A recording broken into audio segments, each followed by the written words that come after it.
Assalamu алейкум. Бағдатымыздың қазасын оқығанда сүннеттің қоша оқылауы же ошол боюнча кеңінен айтып берсеңиз.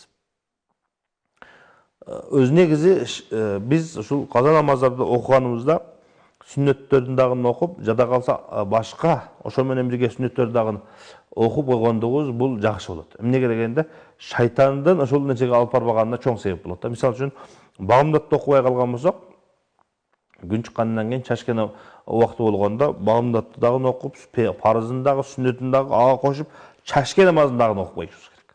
Анан күндө ошондой кылсаңыз, уже шайтан сизге жакындабайт. Буну мен бир намаздан тыйган болсом, бул жаман экен. Бул парызды дагы, сүннетти дагы кошуп окуйт экен деп уже сизге жакындабай калат.